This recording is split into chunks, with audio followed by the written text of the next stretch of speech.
Значи напуштањето на детето би значило точно тоа. Че дека сте го напуштиле, сте го запуштиле детето. Не знаејќи кога ќе се вратите. И кога морав да бирам едно од двете зла, реков јас моето 3-годишно дете, немам намера да го оставам било каде што не знам кога ќе можам повторно нити да ја видам, нити да се грижам за неа.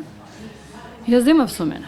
Истото тоа морам значи да кажам дека баш бидејќи имав многу состанато со социјалните служби таму и со полициските служби таму, бидејќи сите овие лоши настани се случува после еден екстремен, да кажеме, акт на насилство кој што беше од страната на другиот родител пред детето, значи во тој момент како секундарна жртва.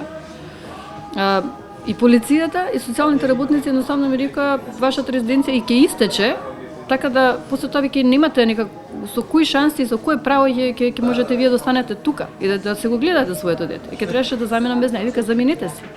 Одете си. Земете си ја кирката и одете си од таму од каде што сте, од каде што сте, од која е вашата држава. Па сега веќе ако во сите тие трауми и сите тие несрекни, ужасно болни настани, уште и официјални лица на таа држава ви кажуваат да се заминете, што би направиле и вие? Мислам, тоа е вашето дете. Јас се заминав, јас следниот ден пријавив и во белгиска полиција и на таткото дека сум во Скопје, дека сме живи и здрави, му дадемо мој контакт и на едните и на другите и дадемо секако нормално веднаш е понудено на другиот родител да слободно да комуницира со мене и да дојде да се го види детето, да се јави на детето, да се грижи за детето или пак да едноставно да седнеме да се договориме како понатака, бидејќи ете имаме таква ситуација во која што никој од нас не е државјанин на Белгија, ама некако мора да се договориме за како понатака физички и стратешки да го расподелиме, како да се договориме, како може да функционираме родителски спрема нашата малолетна ќерка. До ден денеска тоа едноставно, значи покрај сите медијации и лични напори, едноставно тоа, значи таква добра волја не постои. Последното нешто што беше во комуникација, бидејќи ја сакав да отидам таму со мојата ќерка за да можеме на лице место барем да пробаме да ги решиме некои тие работи, таа барем сепак да го види татко си. Нажалост македонскиот пасош и беше истечен, побарав негова согласност, рече не може. Го побара францускиот пасош, за да барем пробаме со него, иако би било тоа против законите на нашата држава. Побарав и францускиот пасош за да можам да се качам до Белгија со неа, за да се видат. Ми рече не.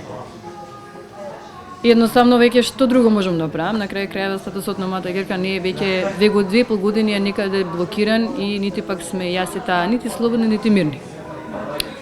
Јас генерално ништо не барам нити од Белгија, нити од Франција, нити од таткото на детето, само барам да се реши статусот на детето и да сме мирни и слободни. После тоа останува оној нормален живот како што им е даден на сите, така и на нас, значи како родител и таа како моја ќерка и со надежда дека можеби некаде во себе ќе најде некоја добра волја и таткото. Би можеле некако да се договориме како понатака да работиме во најдобар интерес на детето и да се договориме за како ќе тече идниот нејзин живот. Ма сепак да биде слободна и мирна. Значи тоа е единствениот минимум од оно што јас ќе пробам утре, одејќи во Брисел сама, да го средам и да го решам.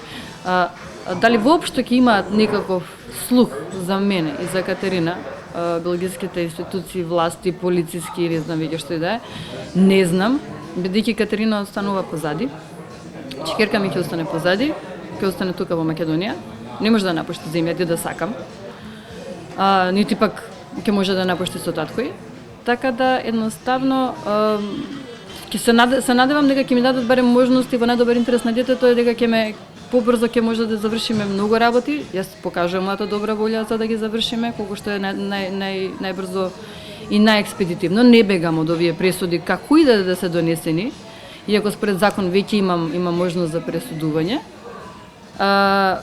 Сепак мене искрено кажано, иако ова страшно, не ме засега толку многу колку што ме засегаат можноста да ми дадат белгиските институции да можам слободно се движиме и да ги продолжиме со таткото медиациите на лице место дали во Париз, дали во Брисел, бидејќи сте почнати и во Министерство за правда во Франција и во Европскиот парламент во Брисел.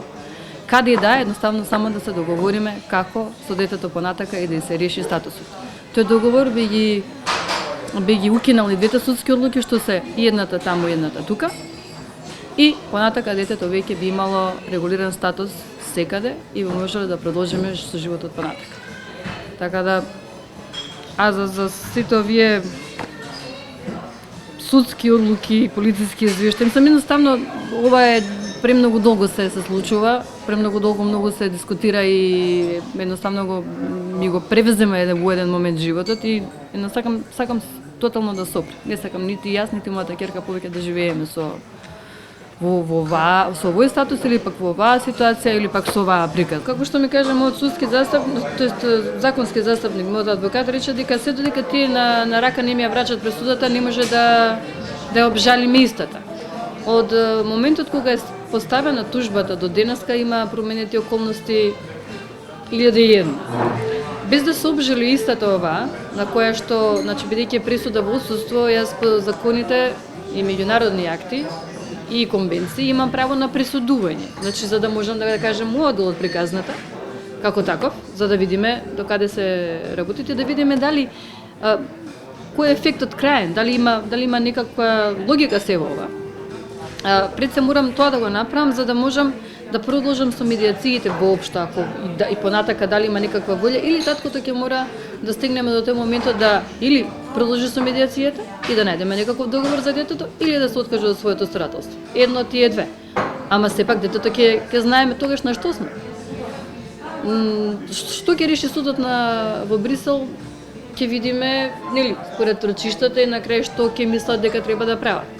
Дали ќе во моментот на слетување ќе ме соберат на сослушување или ќе ме пуштат или ќе дадам изјава на обвинителот па во недобар интерес на детето ќе ме вратат во Македонија бидејќи ми е детето тука и не можам да го изнесам надвор.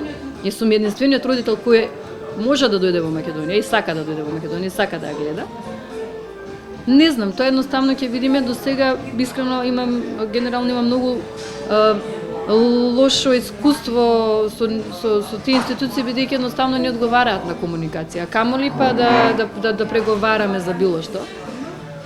Или пак да се договараме што можеме да направиме во најдобар интерес на детето. Јас едноставно од ова нема никаков интерес за мен.